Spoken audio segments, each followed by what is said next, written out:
ನಮಸ್ಕಾರ. ಇಂದಿನ ಈ ವಿಶೇಷ ವಿವರಣೆಗೆ ಸ್ವಾಗತ. ನಾವಿಂದು ನಮ್ಮ ಮನೆಯ ಪೂಜೆಯನ್ನು ಒಂದು ನಿರ್ದಿಷ್ಟವಾದ ಪ್ರಾಚೀನ ಜ್ಯೋತಿಷ್ಯದ ಸಮಯಕ್ಕೆ ಸರಿಯಾಗಿ ಹೇಗೆ ಜೋಡಿಸಬಹುದು ಅನ್ನೋದನ್ನು ನೋಡಲಿದ್ದೇವೆ.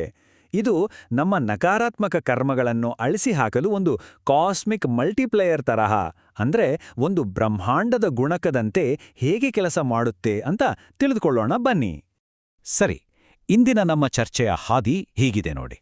1. The cosmic twilight window. 2. Legend of the blue throat. 3. Fasting rules and benefits. 4.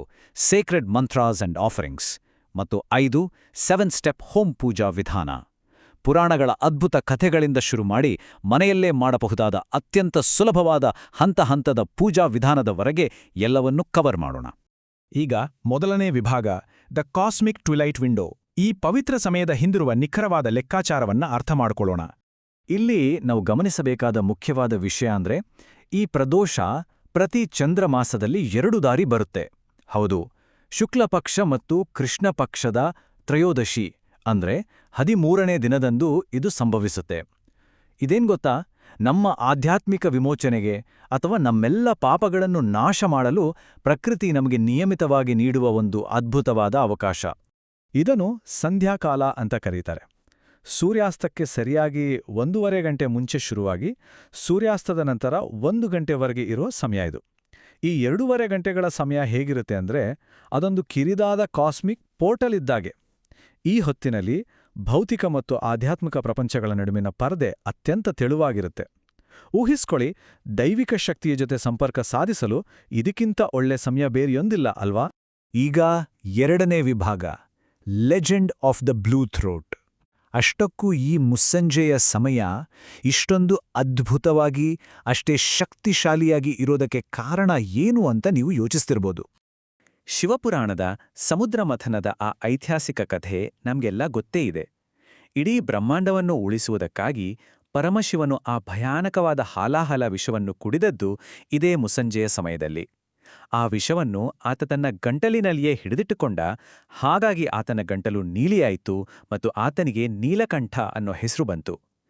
ಭಗವಂತನ ಆ ಅಂತಿಮ ತ್ಯಾಗದ ಪ್ರತೀಕವೇ ಈ ಸಮಯ. ಇಲ್ಲಿ ಇನ್ನೊಂದು ಅತ್ಯಂತ ಕುತೂಹಲಕಾರಿಯಾದ ವಿಷಯ ಇದೆ.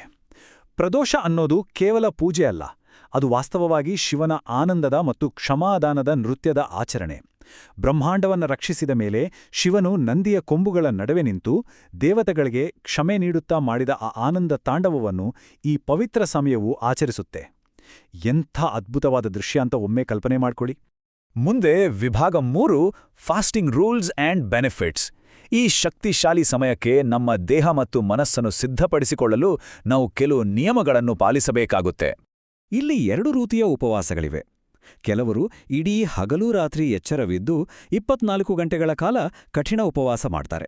ಇನ್ನು ಕೆಲವರು ಸೂರ್ಯೋದಯದಿಂದ ಸೂರ್ಯಾಸ್ತದವರೆಗೆ ಮಾತ್ರ ಉಪವಾಸ ಇದ್ದು ಸಂಜೆ ಪೂಜೆ ಮುಗಿದ ಮೇಲೆ ಹಗುರವಾದ ಸಾತ್ವಿಕ ಆಹಾರವನ್ನು ಸೇವಿಸ್ತಾರೆ. ನಾವು ನಮ್ಮ ಸಾಮರ್ಥ್ಯಕ್ಕೆ ತಕ್ಕಂತೆ ಇದನ್ನು ಆರಿಸಿಕೊಳ್ಳಬಹುದು. ಉಪವಾಸದ ಅಸಲಿ ಉದ್ದೇಶ ಏನು ಗೊತ್ತಾ? ನಮ್ಮ ಪ್ರಾಣಶಕ್ತಿ ಕೇವಲ ಜೀರ್ಣಕ್ರಿಯೆಗೆ ಖರ್ಚಾಗುವ ಬದಲು ಅದು ನೇರವಾಗಿ ಮೆದುಳಿನ ಕಡೆಗೆ, ಅಂದ್ರೆ ಮೇಲ್ಮುಖವಾಗಿ ಹರಿಯುವಂತೆ ಮಾಡುವುದು.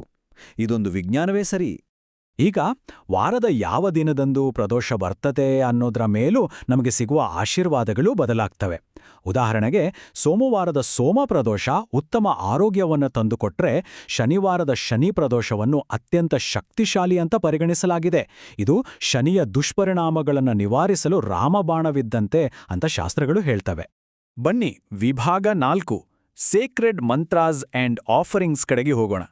ಈ ಪೂಜೆಯ ಪೂರ್ಣ ಶಕ್ತಿಯನ್ನು ಅನ್ಲಾಕ್ ಮಾಡಲು ಬೇಕಾದ ಪವಿತ್ರ ಮಂತ್ರಗಳು ಮತ್ತು ವಸ್ತುಗಳು ಯಾವುವು ಅಂತ ನೋಡೋಣ.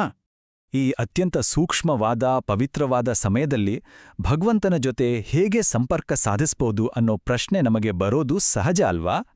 ಅದಕ್ಕೆ ನಿಖರವಾಗಿ ಯಾವ ಮಂತ್ರಗಳು ಮತ್ತು ಅರ್ಪಣೆಗಳು ಸೂಕ್ತ ಅಂತ ಈಗ ತಿಳಿಯೋಣ. ಇಲ್ಲಿ ನಾವು ಗಮನಿಸಬೇಕಾದ ಅತಿ ಮುಖ್ಯವಾದ ಅಂಶ ಅಂದ್ರೆ, ಪೂಜೆಯನ್ನ ಯಾವಾಗ್ಲೂ ನಂದಿ ಗಾಯತ್ರಿ ಮಂತ್ರದಿಂದಲೇ ಶುರು ಮಾಡಬೇಕು.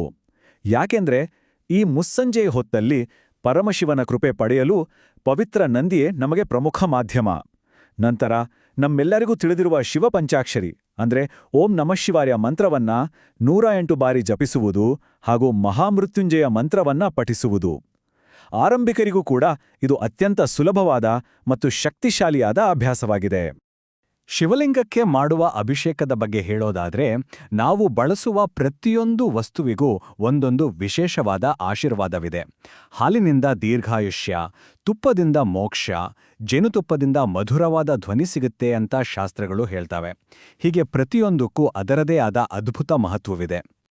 ಕೊನೆಯದಾಗಿ ವಿಭಾಗ 5 7 ಸ್ಟೆಪ್ ಹೋಮ್ ಪೂಜಾ ವಿಧಾನ.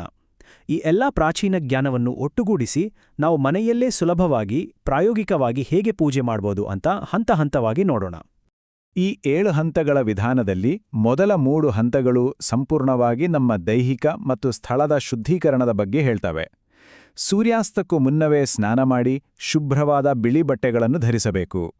ಪೂಜಾ ಕೋಣೆ ಮತ್ತು ಬಲಿಪೀಠವನ್ನು ಸ್ವಚ್ಛಗೊಳಿಸಿ ಶಿವಲಿಂಗವನ್ನು ಸ್ಥಾಪಿಸಬೇಕು. ನಂತರ ಸಂಕಲ್ಪ ಮಾಡಿ ಆ ಪರಮಾತ್ಮನ ಸಾನ್ನಿಧ್ಯವನ್ನು ಭಕ್ತಿಯಿಂದ ಆವಾಹನೆ ಮಾಡಿಕೊಳ್ಬೇಕು.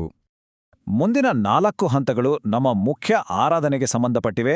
ಮೊದಲು ನಂದಿಗೆ ಪ್ರಾರ್ಥನೆ ಸಲ್ಲಿಸಿ, ನಂತರ ಶಿವನಿಗೆ ಅಭಿಷೇಕ ಮಾಡಬೇಕು. ಪರಮಶಿವನಿಗೆ ಅತಿ ಪ್ರಿಯವಾದ ತಂಪಾದ ಬಿಲ್ವಪತ್ರೆ ಮತ್ತು ಹೂವುಗಳನ್ನು ಅರ್ಪಿಸಿ ಮಣ್ಣಿನ ದೀಪವನ್ನು ಬೆಳಗಿಸಬೇಕು. ನಮ್ಮ ಇಷ್ಟದ ಮಂತ್ರಗಳನ್ನು ಆದಷ್ಟು 108 ಬಾರಿ ಭಕ್ತಿಯಿಂದ ಜಪಿಸಿ ಕೊನೆಯಲ್ಲಿ ಮಂಗಳಾರತಿಯೊಂದಿಗೆ ಪೂಜೆಯನ್ನು ಮುಕ್ತಾಯಗೊಳಿಸಿ ನಮ್ಮ ಉಪವಾಸವನ್ನು ಬಿಡಬಹುದು. ಇದು ಬಹಳ ಸರಳ, ಆದರೂ ಅತ್ಯಂತ ಶಕ್ತಿಶಾಲಿ. ಇಲ್ಲಿ 3 ಅನ್ನೋ ಸಂಖ್ಯೆ ಎಷ್ಟೊಂದು ಆಸಕ್ತಿದಾಯಕವಾಗಿದೆ ನೋಡಿ. ಶಿವನಿಗೆ ಅರ್ಪಿಸುವ ಒಂದೇ ಒಂದು ಬಿಲ್ವಪತ್ರದಲ್ಲಿ ನಿಖರವಾಗಿ 3 ಎಲೆಗಳಿರ್ತವೆ ಅಲ್ವಾ? ಇವು ನಮ್ಮ ಅಹಂಕಾರ, ಕರ್ಮ ಮತ್ತು ಭ್ರಮೆಗಳ ನಾಶವನ್ನು ಪ್ರತಿನಿಧಿಸ್ತವೆ. ಇದು ಈ ಪೂಜೆಯ ಹಿಂದಿರುವ ಅದೆಷ್ಟು ಅದ್ಭುತವಾದ ತಾತ್ವಿಕ ಅರ್ಥವನ್ನು ಹೇಳುತ್ತಲ್ವೇ? ಈಗ ಸ್ಕಂದ ಪುರಾಣದ ಈ ಅದ್ಭುತವಾದ ಸಾಲುಗಳನ್ನ ಗಮನಿಸಿ. ಒಂದು ವೇಳೆ ನೀವು ಬಿಗಿನರ್ ಆಗಿದ್ದು ಈ ಸಂಪೂರ್ಣ 7 ಹಂತದ ಆಚರಣೆ ನಿಮ್ಗೆ ಕಷ್ಟ ಅಂತನಿಸಿದ್ರೆ ಚಿಂತೆ ಬೇಡ. ಪ್ರದೋಷ ಕಾಲದಲ್ಲಿ ಶಿವನ ದೇವಾಲಯಕ್ಕೆ ಭೇಟಿ ನೀಡಿ ಕೇವಲ 1 ದೀಪವನ್ನು ಬೆಳಗಿಸಿದ್ರೂ ಸಾಕು. ಅದು ನಮ್ಮ ಪಾಪಗಳನ್ನ ನಾಶ ಮಾಡುವ ಅಪಾರ ಶಕ್ತಿಯನ್ನು ಹೊಂದಿದೆ. ಆ ಭಗವಂತನಿಗೆ ಬೇಕಾಗಿರುವುದು ಕೇವಲ ನಿಷ್ಕಲ್ಮಷವಾದ ಭಕ್ತಿ ಮಾತ್ರ, ಖಂಡಿತವಾಗಿಯೂ ಬೇರೇನೂ ಅಲ್ಲ. ಈ ವಿವರಣೆಯ ಕೊನೆಯಲ್ಲಿ ಈ ಒಂದು ಪ್ರಶ್ನೆ ನಮ್ಮನ್ನು ಆಳವಾದ ಚಿಂತನೆಗೆ ಹಚ್ಚುತ್ತೆ. ನಮ್ಮ ಅನೇಕ ಜನ್ಮಗಳ ಕರ್ಮಗಳನ್ನು ಅಳಿಸಿಹಾಕುವ ಶಕ್ತಿ ಈ ಪುಟ್ಟ ಮುಸ್ಸಂಜೆಯ ಸಮಯಕ್ಕಿದೆ ಎಂದಾದರೆ, ಪ್ರತಿದಿನ ನಮ್ಮ ಗಮನಕ್ಕೆ ಬಾರದೆ ಇಂತಹ ಇನ್ನೆಷ್ಟು ಪವಿತ್ರವಾದ ಲಯಗಳು ಕಳೆದು ಹೋಗ್ತಿರ್ಬೋದು ಅಲ್ವಾ? ಬ್ರಹ್ಮಾಂಡದ ಈ ಪ್ರಾಚೀನ ಪ್ರಶಾಂತವಾದ ಲಯಗಳೊಂದಿಗೆ ನಾವು ನಮ್ಮನ್ನು ಜೋಡಿಸಿಕೊಂಡರೆ ನಮ್ಮ ಆಧುನಿಕ ಜೀವನ ಇನ್ನೆಷ್ಟು ಸುಂದರವಾಗಿ ನೆಮ್ಮದಿಯಿಂದ ಕೂಡಿರಬಹುದು ಅಂತ ಒಮ್ಮೆ ಯೋಚಿಸಿ. ಮತ್ತಷ್ಟು ಕಲಿಯುವ ತಿಳಿಯುವ ಆಸಕ್ತಿಯೊಂದಿಗೆ ಇಂದಿನ ಈ ವಿವರಣೆಯನ್ನು ಇಲ್ಲಿಗೆ ಮುಗಿಸೋಣ. ಧನ್ಯವಾದಗಳು.